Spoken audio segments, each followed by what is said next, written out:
I watched Friday the 13th from 1980. Yeah, the original. It's really interesting watching it coming off of watching Texas Chainsaw Massacre because the vibe shift is intense.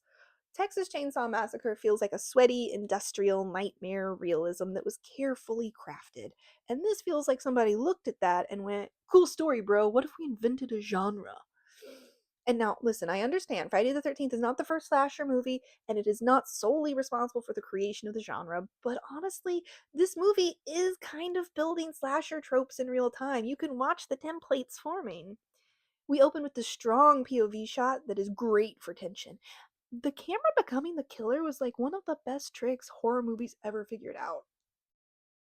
We This opening sequence is set in the 50s, and there's no explanation, no context. We get a couple of kills and then move on. Uh, these people are not from the 50s. They didn't even try. Like, that is not 50s hairstyles, but shh, shh. We respect the lore. Then we meet Annie, who is so cute. She is genuinely so pretty. Hitchhiking to Camp Crystal Lake, and she does what every horror character is contractually obligated to do and ignore literally everyone she meets, telling her not to go somewhere called Camp Blood. And she gets her throat slit for her troubles. Classic! Tom Savini did the gore for this movie, and it's way more grounded than his later work like Texas Chainsaw Massacre 2. It's still well within the this could happen to a body for realsies phase of his career. So Annie was headed to be the cook at Camp Crystal Lake, a summer camp reopening after a bunch of deaths 20 years ago, which is not a great opening pitch if you ask me. Now, before things go wrong, we meet Steve Christie, the shirtless camp owner who immediately feels like he should not be in charge of anything, ever. He's got a thing for Alice, who is one of the counselors, so his employee, and maybe a little too young for him, ew. We also meet Kevin Bacon, a counselor, and the rest of the cannon fodder! The counselors are all running around preparing the camp, which really just means committing OSHA violations and unknowingly setting up kill choreography for later. Steve then ditches them to go hang out in town, which is probably the most reasonable decision he makes the entire film. So now here's the twist. While they're all messing around, they prove to be actually pretty competent. One of the dickheads pretends to drown, and the rest of them all react appropriately. They are efficient, they don't panic, there's no chaos, they know how to handle a drowning victim.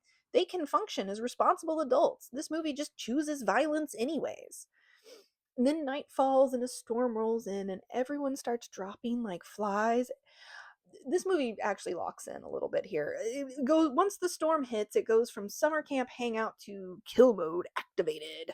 And no one notices until it's just Alice left.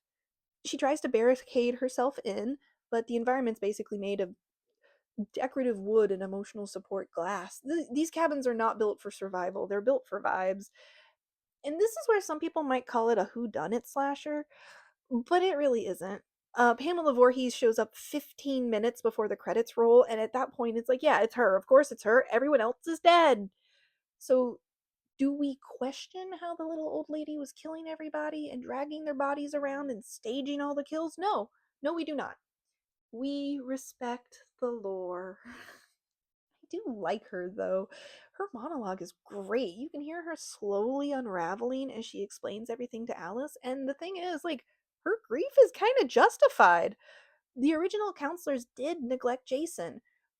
It's a real tragedy. Like, they allowed her son to drown, but the problem is she never updates the target. The current counselors are not the original ones. And in fact, they probably could have saved Jason. But she's not operating in reality anymore. She's operating purely out of grief. So she's running emotional software that never got patched. And then she starts hearing Jason's voice in her head telling her to kill them all, mommy. Which is not subtle, but okay, we'll go with it. And Alice somehow is the only functioning adult left, but she manages to fight back against this very determined murder hag and decapitate her, which honestly, respect. Then we get the canoe scene. Alice drifts out onto the lake. Everything is calm and peaceful and actually kind of beautiful, and I really wish this movie had leaned more into the beauty of nature around it. It's like the movie finally lets you breathe again. And then, of course, Corpse Child Jason pops up out of the water for one last jump scare, which is kind of silly.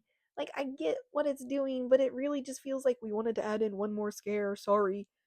And then we get this ambiguity ending of Alice ranting, "Is it really over?" Yes, it is. He's not in the lake. He drowned 20 years ago. He is fish food. Let it go. I mean, of course, later this proves wrong, but she doesn't know that, and we don't know that watching the movie, so hand wave that away, please. Overall, it's a slow movie, especially compared to what the series becomes later. But that's what makes it interesting. It feels cliche, but only because it is actively inventing cliches while you are watching it. It's not my favorite in the franchise, but it's important, and honestly, it's a pretty solid background horror movie.